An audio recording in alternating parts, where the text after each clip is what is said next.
Semalam ada pengajian di musola yang menceritakan tentang Rabu Wekasan, bahwa dalam Rabu Wekasan itu Allah akan menurunkan sebanyak 320.000 bala.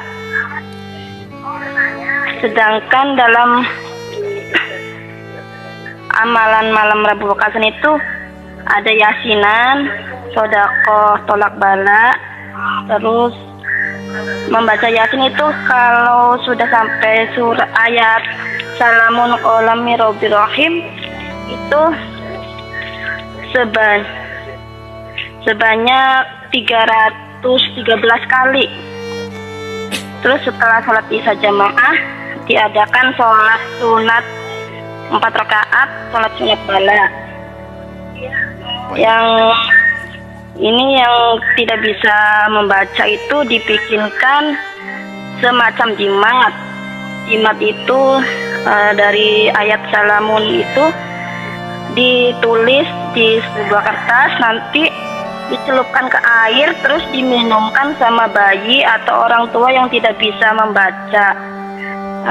Mohon maaf ya, ini amalan yang digunakan juga amalan kitab Tibani.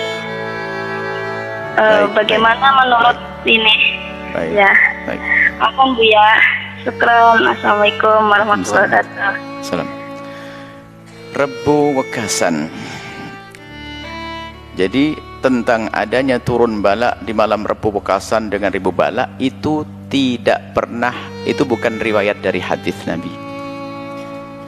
Bukan dari hadis Nabi SAW. Dan tidak boleh kita mengatakan itu dari Nabi, maka itu dusta. Man kadzaba alayya muta'ammidan falyatabawa maq'adahu minan nar. Kalau dikatakan dari Nabi itu dusta. Tidak ada dari Nabi. Akan tapi bagaimana berita semacam itu? Kalau memang ada seorang soleh, alim, tidak tampak dalam dirinya maksiat, kemudian mengucapkan yang semacam itu mungkin bisa benar, tapi bab ilham. Allah beri ilham kepada dia, diberitahu ilham, lalu seperti itu yang mereka ketahui. Tapi ingat, ilham kita tidak wajib percaya. Ilham tidak wajib kita percayai. Ilhamnya seorang alim, seorang wali, nggak wajib kita percaya. Dan ilham bukan hujjah di dalam urusan agama. Hanya bagi yang mempercayai boleh. Misalnya ada seorang alim berkata, mungkin bab kasyaf, mengatakan banyak baca doa ya, karena di sini akan terjadi apa-apa. Allah beri ilmu kepada dia, kasyaf, sehingga betul lah terjadi apa-apa. Bukan berarti dia tahu gaib, tidak, tapi Allah beritahu dia. Kenapa bab ilham? Maka khusnudan kita, kalau itu memang dinukil para ulama, mungkin ya nih, khusnudan itu ilhamnya para ulama-ulama soleh waktu itu, yang melihat di Rebu itu ada banyak musibah. Kalau itu ilham, Anda boleh percaya, boleh tidak. Anda boleh percaya, boleh tidak. Nah, ini ada ilham. Mengingkari nggak dosa, nggak salah, kan mengingkari ilham. Ilhamnya seorang alim, seorang wali pun tidak ada masalah, nggak berbahaya buat Anda kok. Mengingkari, yang berbahaya itu su'ul adab kepada orang alim. Dan saya dalam hal ini saya tidak ikut begitu, dan tidak mengingkari apa, mungkin ilhamnya seorang alim. Saya tidak ikut-ikutan dalam bab itu. Di sini nggak ada doa-doa, tapi mungkin ilhamnya para ulama, karena kalau omongan begitu tidak bertentangan. Wong dia tidak mengatakan Rasulullah berkata, tidak begitu. Hanya seorang mengatakan bahasa di malam Rebu ini ada musibah, mungkin ilham. Kalau benar ya kita insya Allah selamat umat Islam. Kalau tidak benar berdosa urusannya. Maka saya dalam ini tawakkuf, nggak perlu kita bahas isi. Baik, lalu bagaimana kalau ada orang punya amalan-amalan? Kalau lihat amalan wajar, baca yasin, baca doa, sedekah agar ditolak dari bencana, itu amalan yang sah. Bukan saja di Rebu Wekasan itu boleh, selain ini pun malam ini pun boleh baca, boleh. Nanti malam baca yang banyak, sedekah yang banyak, kalau perlu setiap harilah sedekah. Bukan hanya di malam Rebu Wekasan itu, kalau itu amalannya sah. Amalan sedekah di malam Kemis Wekasan, di malam Jumat Wekasan, biar tambah lagi. Atau di awal tahun, biar banyak. Habis itu tahun kedua, di hari kedua, ini sedekah saya di hari ketiga. Berapa? Di 336 hari, setiap hari sedekah, boleh. Kemudian baca Al-Quran, baca Yasin, boleh. Kemudian mengulang-ulang sebagian ayat, sah. Salamun qala min rabbir rahim, boleh diulang-ulang. Baik. Baik, kemudian melakukan sholat. Sholat malam itu sholat mutlak itu bebas. Berapa rakaat pun sah. Anda lakukan 2 rakaat sah, 4 rakaat sah. Cuman ingat, sholat malam itu matna. Kalau bisa selagi Anda melakukan sholat malam 2-2, bukan 4. Kalau melakukan 4 sama 6 rakaat juga sah. Lah, apakah ada sholat tolak bala? Adanya sholat hajat untuk menolak bala, sah. Anda punya hajat untuk menolak bala. Anda melakukan sholat berapa rakaat? Saya ingin sholat yang banyak deh malam ini. Sholat 2, 10 rakaat. Allahu Akbar. Setelah itu, ya Allah, dengan sholatku yang aku lakukan, jauhkan kami dari mara bahaya, sah. Setelah sedekah, jauhkan dengan sedekahku dari mara bahaya, sah.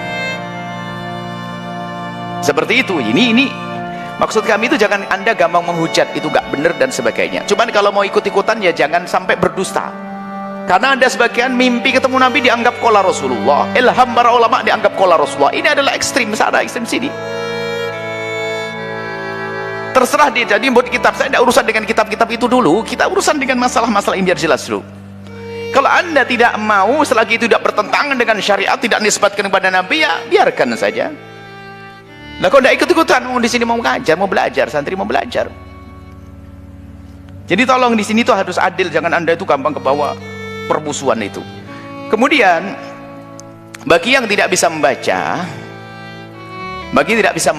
apakah boleh kita menulis? Kalau menulis kita di sebuah kertas kemudian kita celupkan di air, setelah dicelupkan itu bagaimana cara menghormat kita kepada ayat? Kalau tidak, jangan sampai melakukan yang demikian itu. Ngambil keberkahan dari ayat Al-Quran sah.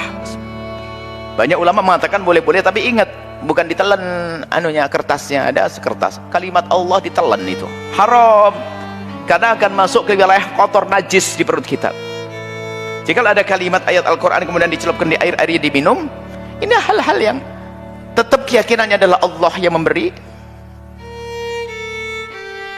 Bisa kita niati bahasanya mengingatkan bagi yang tidak bisa baca, makanya kamu baca, jangan minum air tok.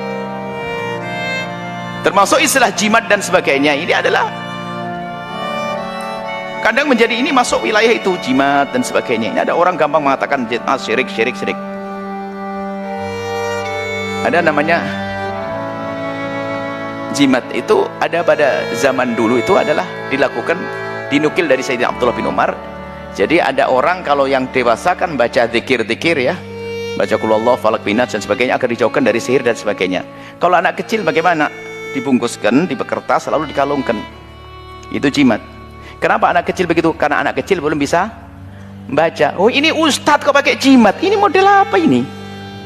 Ustadz baca zikir bukan disimpan, dijimatin. Ustadz dibaca itu untuk anak kecil atau bapak-bapak yang tidak bisa membaca, semoga mendapatkan berkah dari ayat Al-Quran. Itu menyimpannya harus di tempat yang benar.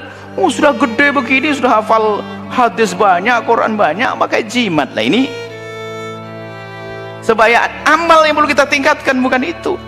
Nah, makanya ulama dulu tuh karena orang awam bisa baca nggak bisa, ya sudahlah, ini ada ayat Al-Quran ditulis, semoga ada keberkahan.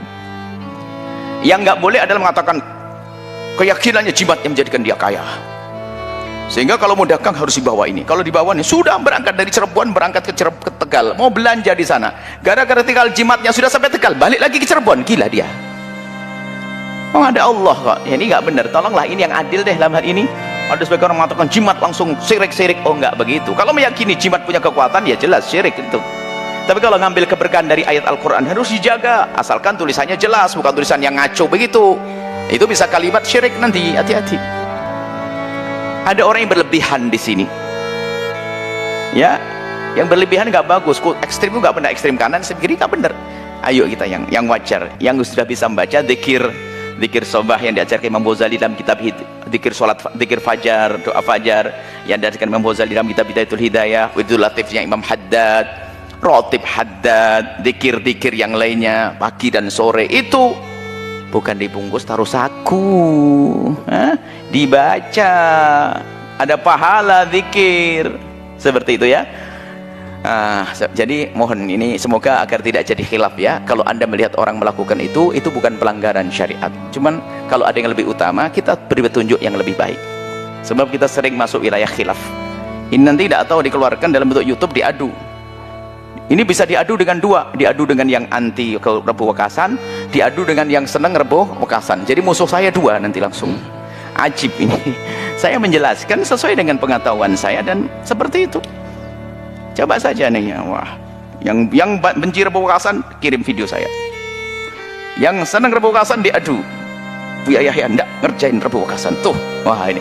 Oh ini adu domba. Semoga Allah menjaga hati kita, saling mencintai karena Allah. Wallahu a'lam bishawab.